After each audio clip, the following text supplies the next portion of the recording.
150万年前，人类开始使用火，这是人类文明演化的转捩点。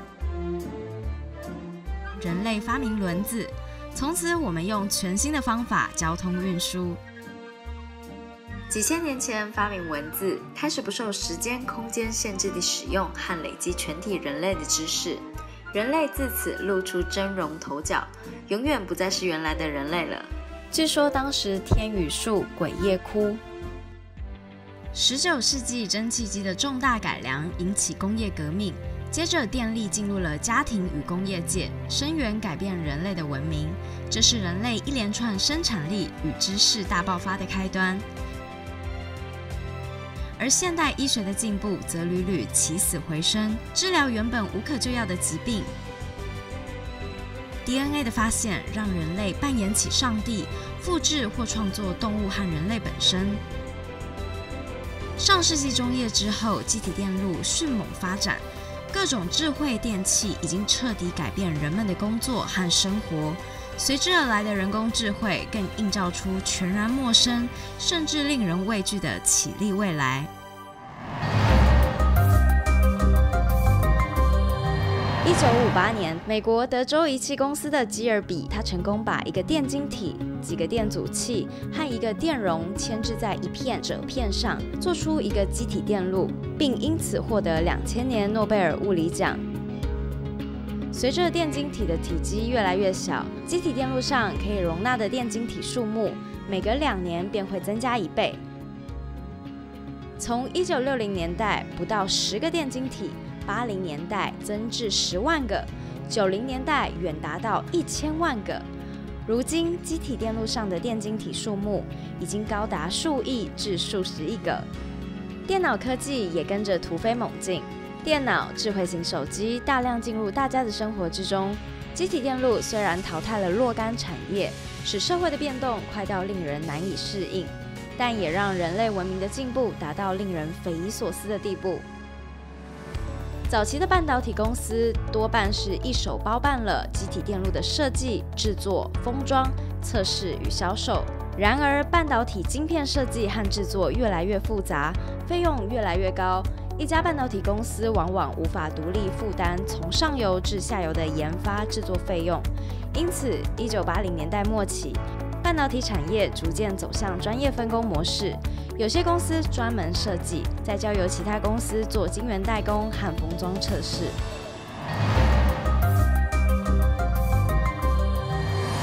机体电路在现代生活中已经涵盖所有的电子设备，像我手里的这只手机呢，它里面也是依靠着超大型的机体电路哦。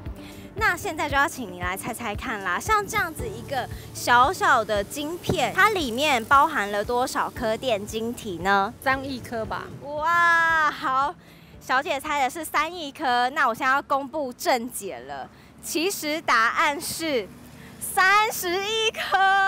那其实呢，因为这个所谓的电晶体啊，它其实是奈米单位的大小，它甚至比我们人体的细胞都还要微小。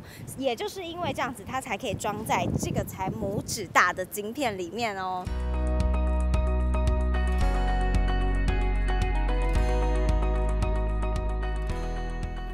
哇，教授，你现在在做什么啊？我现在正在焊一个简单的电路。电路啊？教授，我最近有在研究机体电路哦，那你可不可以跟我讲一下，到底什么是机体，什么是电路，什么又是机体电路呢？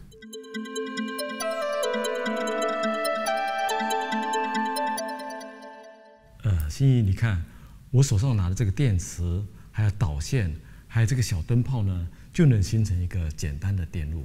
它的功能呢，就是利用这个电池的电力呢，经过导线，把这个小灯泡给它点着。哇，我看一下。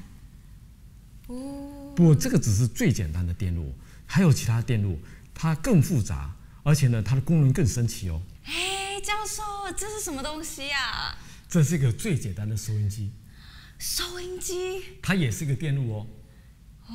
它是由天线还有2个金属片构成的可变电容，以及这个二极体还有耳机构成的。天线的功能是，当它受到电磁波的时候呢，会在它的电感跟电容之间呢形成电磁震荡，二极体只容许一个方向的电流导通，所以呢就能把调幅的电磁波变成向着一个方向大小会变化的直流电，就直接驱动这个耳机，于是就能把调幅的电磁波变成声音。心怡，你听听看。好。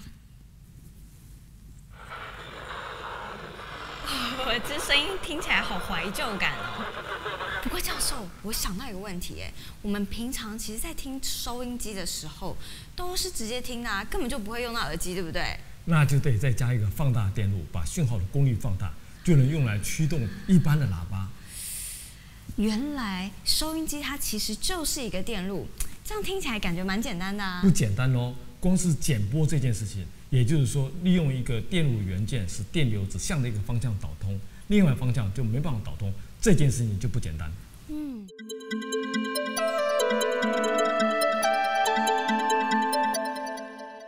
早期的时候呢，必须用真空管才能做剪波。那真空管当中呢，有一级是用电热石来加热，一级是冷的，电子只能从热的这级流到冷的这一级，但是不能从冷的这级流到热的这级，所以它就能够剪波。操作真空管当然是比较复杂。我在我们的模型当中呢，就利用二极体来取代真空管，所以它才能简化到那个程度。那放大电路又是怎么将讯号的功率给放大的呢？早期的放大电路一样要用到复杂的真空管，其实用简单的电晶体就能够做功率放大。真空管或是电晶体放大功率的原理，都是用讯号来控制大功率电源的开关，所以可以产生与原始信号一样随时间变化，但功率较大的讯号。所以一个电路中可能有许多的电路元件，而且要适当的把它连在一起。可是教授，我看你这样子好像连的有点乱呢。你说的没错，连接也是一个麻烦事，特别是电路元件变多之后，这就要开始回答你刚刚提出的问题了。所谓基体电路，就是把所有的电子元件做在一个晶片上，再适当的连接在一起。一方面总体积变得更小，另一方面接线也更为方便，更不容易故障，一举两得。难怪基体电路可以用来做许多事呢。对，就是因为基体电路的发明，人们可以制作非常非常复杂的电路，而这种电路居然能够思考。虽然与动物或人的思考方式不同，但是也表现出获取各种资讯、研判、计算、做出反应或结果的能力。什么没有生命的东西竟然可以思考？这是怎么办到的？严格来说，所谓的思考仍然是基于简单的电路学原理。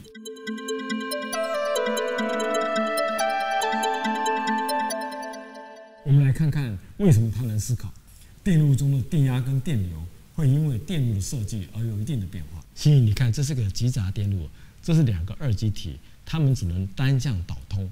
那现在我已经接上电源，表示说这个电路呢已经开始工作了。那你看到 A、B 代表它的输入 ，Y 呢代表它的输出。现在 A、B 都接地，所以它是低压。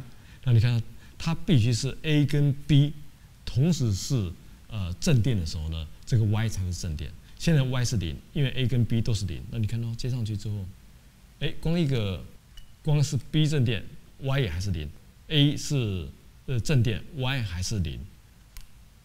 但是呢，如果我把 A 跟 B 呢都变成正电的时候呢，Y 才会变成是正电。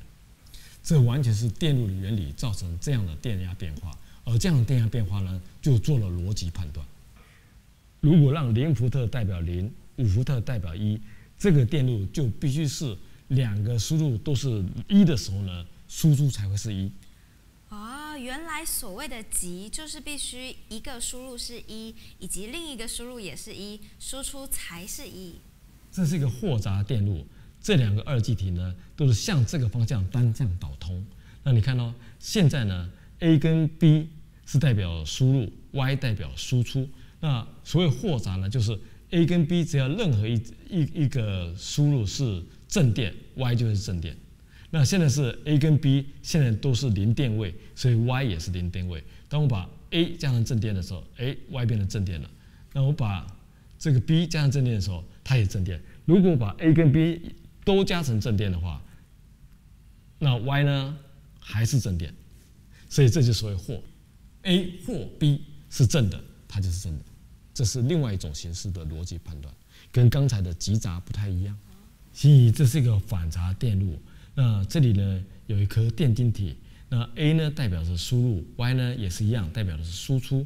那所谓的反杂呢，就是说当 A 是零电位的时候呢 ，Y 是正电压。如果我现在把这个 A 呢接一个正电，这个时候呢 A 是正电压，那 Y 呢就变成零电压，所以这个就刚好相反。你看到，所以 A 跟 B 是相反的，所以叫反杂。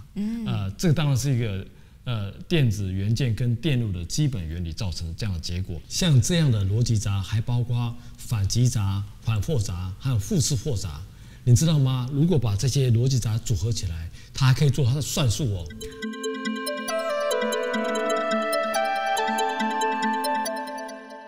那要怎么做算术啊？你看，这是人类熟知的十进制先你说615代表什么？就是6个100，一个10，5个1，615啊。那你会做这样的加法吗？当然会啊，4加2就等于6，然后5加7就进位等于12。没错，现在就让我们的电路来做算术。你看，这个是2进制，它有个位数、2位数、4位数、8位数等等等等，都是0101。好，那你看到1呢代表1，10呢表示有1个2，所以它代表2，0101，因为有1个4、0个2、1个1，所以代表5。那相加的时候呢，0加1等于1，1加0等于1，0加0当然是等于0。那1加1等于2，进位就等于10。对，那我们的机器呢，只会处理零电压跟正电压，所以我们就用电压来让我们的电路做算术。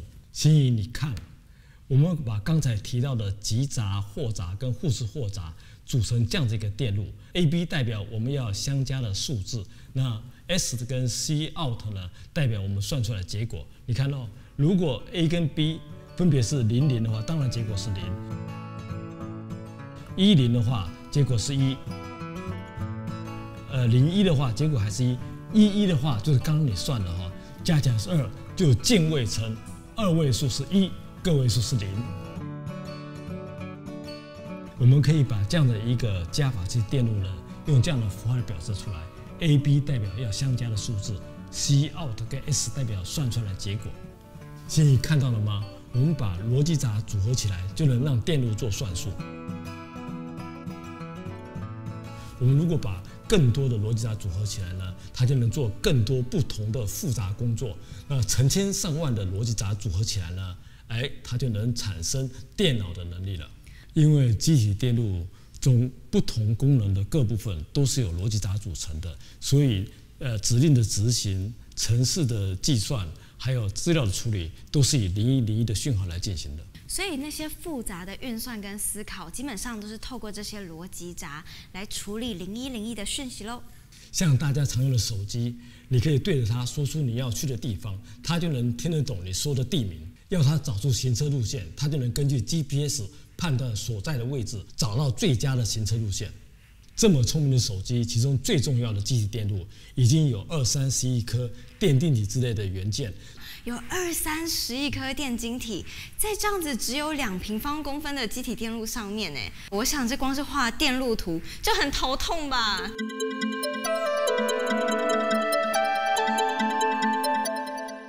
就像制造大型飞机，大型飞机动不动有上百万个零件，但是呢，各路人马分工合作，有些人负责制造引擎，有些人负责制造起落架，有些人负责航天系统，再组合起来。设计机体电路也必须分工合作，例如设计加法器时，只要组合由合作伙伴设计好的逻辑闸就可以了。一般的情形是，最高功能的机体电路，例如手机的 IC、电脑的 CPU， 都是由几个各具必要功能的部分组成，而各部分又有更小的单元组成。每一部分或每一单元都可以分头设计。近年来已经用机体电路设计的电脑协助设计机体电路，完成机体电路图之后，还要转成细晶片上实际电路的分层结构，以便于制作。当然，机体电路必须输入相关的程式软体，才能真正发挥功能。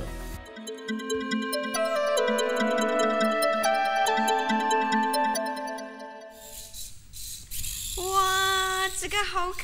哦，为什么它会自己转弯啊？你看它前面有2个侦测器，它能侦测到反射的超音波，然后把这个超音波的资料呢传到它机体电路的程式里面去，经过计算之后判定它周遭的环境，然后呢下达指令到轮子去做这个避免碰撞的动作。你看到这是个玩具。但事实上，能预报台风动向、模拟核武试爆的超级电脑，精准攻击目标的各种飞弹，先进战机的飞控系统，会下围棋的 AlphaGo， 装配线上的机器手背，能越野负重的机器人，或者未来能医病的机器人，它们的运作情形都像这个玩具。先将各种输入资料传进机体电路中的程式再根据输入资料进行计算，然后再做出各种输出，这样就能很快、很大量的精确完成人脑的工作。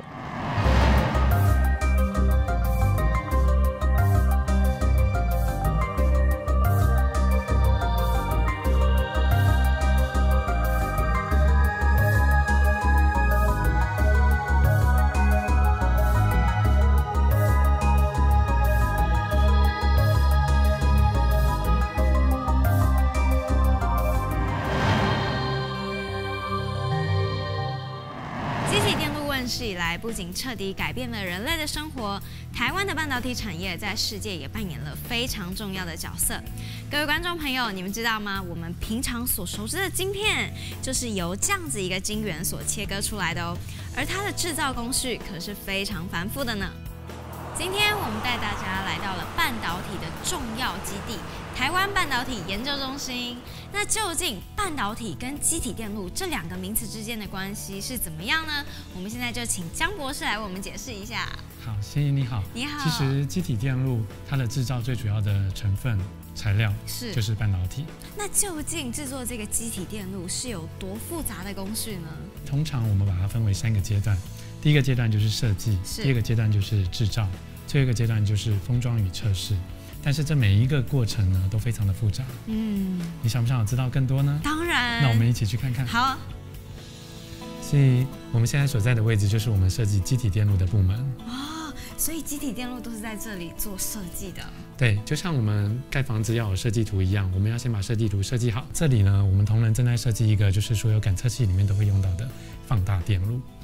这是一个感测器专用的一个放大器。是。那为什么我们需要放大呢？因为感测器它有时候感测出来的讯号都非常的小。所以呢，我们后端会透过一个电路把感测器的讯号给放大出来，这样子我们放大后的讯号才能够完整，我们才能够侦测得到、detect 得到这样子。那当讯号进来的时候呢，我们会给放大器的输入端，这个地方就是讯号会进来的地方。是。那它就经过整个电路的放大之后呢，讯号就会从这个地方输出，达到我们想要的效果。哦，那像它中间我们看到整张图有很多三角形。对。这个三角形代表的就是那个放大器嘛？对，这其实就是一个放大器。那你会发现我们有很多三角形的原因，是因为可能一个放大器的效果不够，我们就需要有很多的放大器来帮助它达到我们更想要它更好的效果。我们刚刚已经看过了设计，那你还记得下一个阶段是什么吗？制造。没错，而且我们刚刚提到，一个小小的晶片里面可能就包含数十亿个电晶体，所以呢，它的制作需要非常的精细。是。也就是说，我们现在在我们背后的看到的是无尘室。我们刚刚已经将电路给设计出来之后呢，首先还要经过一道工序，就是把它转换成一道道的光罩。是。那有了光罩之后呢，才能够拿到无尘室里面，将光罩上面的图案给转印到细晶圆上。这听起来就很像是我们摄影的成像原理，对不对？对，就类似的概念。在制作的过程当中呢，我们首先要在空白的晶圆上面先上一层叫做光阻剂。这个光阻剂当它遇到光的时候，跟没遇到光的时候，它会起不同的反应。透过光罩把不同的图腾转印到我们的细晶圆上，其实这是要经过反反复复好几道的程序。当这些程序都完成了之后，你看到我们的晶圆，其实上面就是一个方方的小方块，那个就是我们的晶片。接下来我们就要经过切割，切割完之后再送到封装厂去封装，这样就完成我们最后的晶片。那接下来我们是不是就要进入最后一个阶段了？对，没错，最后一个阶段就是晶片的测试。那晶片测试最主要的目的就是要来验证说，我们现在制作出来的晶片，它确实符合当初我们所设计的规格。那当所有的晶片都测试成功之后，就可以进到市面上做进系统里面。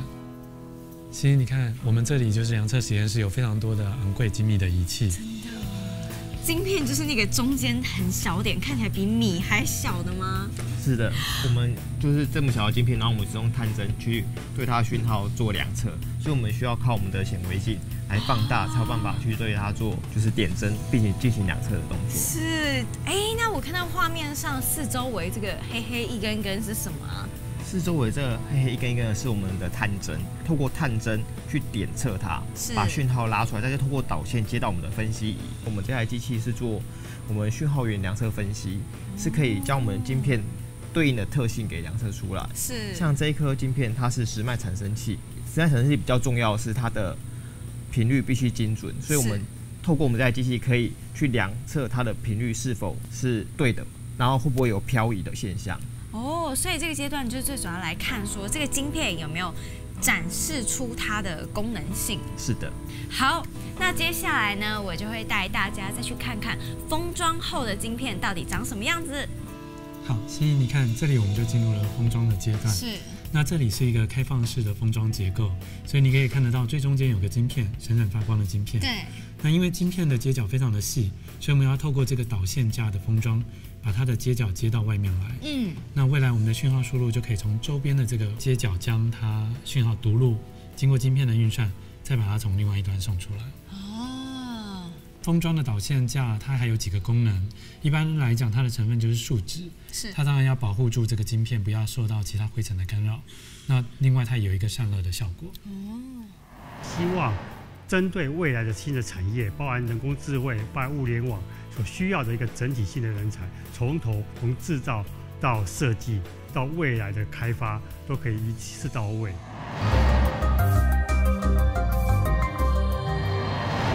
集体电路问世至今，短短60年间，已发展成诸如巅峰的超级电脑，而且还在加速进步，远胜过人类智力的人工智慧，会完全了解每个人的身体状况，并处理可能的疾病。食衣住行娱乐等都不再是负担，医疗保健等更高阶的人性关怀将获得最大的满足。生活充满科学，科学实践生活。人类社会的本质在于互助与共享，而竞争的目的则在于要确保人们之间的互助。集体电路的长足发展，保证了未来 AI 将成为人类生活的一部分。也许有些人会担心未来 AI 将会造成灾难，但其实在人类历史中发明了火、轮子、文字、医药以及使用能源等，都对人类社会带来了莫大的冲击与发展。而最终，这些科技都将为所有人所分享。超理想进化论为你串起过去、现在与未来的科学方程式。我们下次再见啦，拜拜。